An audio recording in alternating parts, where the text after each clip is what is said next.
ladies and gentlemen, lean in, because tonight we walk into the kind of story that refuses to stay buried, a story that keeps clawing its way back into the headlines, back into the courts, and back into the collective nerves of this country. And right at the center, as always, is the ghost of Jeffrey Epstein. Now, if you thought the Epstein scandal ended with his death, let me tell you something. The latest twists are not about what happened then, but what's happening right now, in Washington, in the media, and behind doors that never open unless someone forces them open. Let's begin with the explosion that set this latest wave on fire one, the client list that disappeared for years. People waited like it was prophecy. Just wait until the client list drops. The names, the power, the truth. Then, early 2025, the Department of Justice and the FBI released their long-promised memo. They said, "We found no credible evidence of a client list." And just like that, the largest expectation in modern scandal history fizzled. No list, no blackmail network, no release of the powerful. But here's the twist. Even as they said that, evidence surfaced elsewhere. Emails, internal notes, where Epstein whispered lines like, "The dog that hasn't barked is Trump." He spent hours with one of the girls. So the official memo says nothing to see here, yet the leaks suggest there's far more under the surface. And at that moment, the world felt two realities colliding, the government story and the shadow story people refuse to let go of too. Alex Jones and InfoWars meltdown on air. Now let's shift the camera to Austin, Texas, the InfoWars studios, the core of America's conspiracy engine. The DOJ memo drops, and Alex Jones, the voice who shouted for years that the Epstein files would expose the global elite, suddenly comes apart at the seams on air, in front of millions. He clutches his chest, he shakes his head, he shouts, "I'm going to puke! What? What are you telling me?" Every talking point he built for years, undone in one government memo. Jones fires back with fury, saying the CIA, the FBI, Mossad, all of them, were in on the cover-up. He even paints an impossible picture where Trump himself is part of a protective wall keeping the real files buried.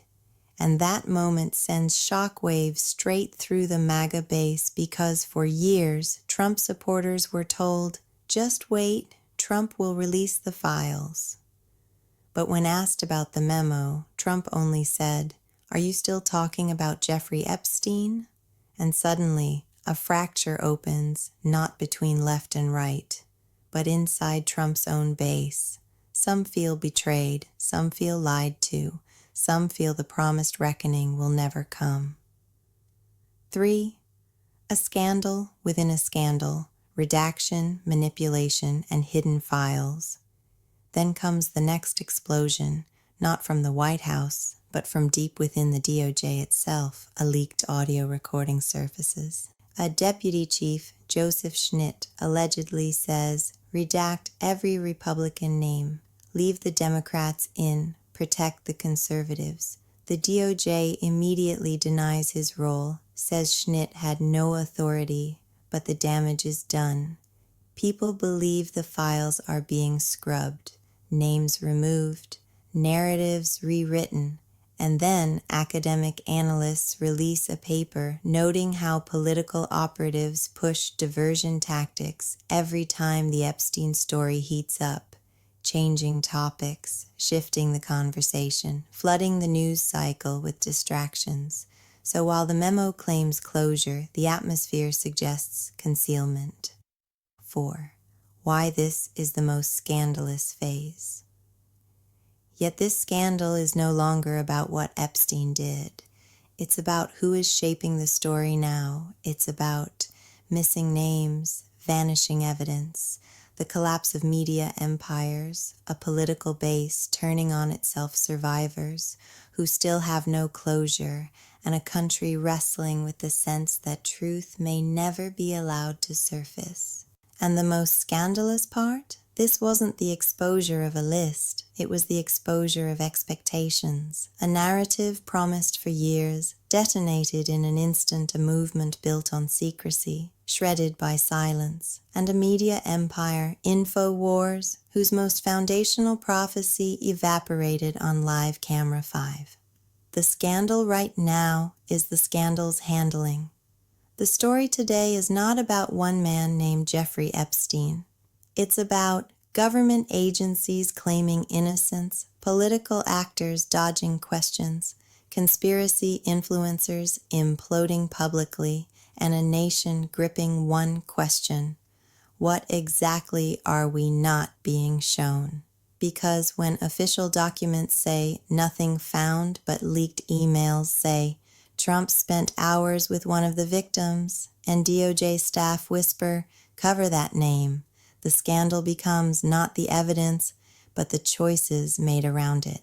Ladies and gentlemen, that is where we stand today. The Epstein saga is not quiet, it is not closed, it is not solved. It is a fire that keeps rekindling itself, because the truth, the real truth, has never been allowed to breathe. And until it does, the story will remain exactly what it is now.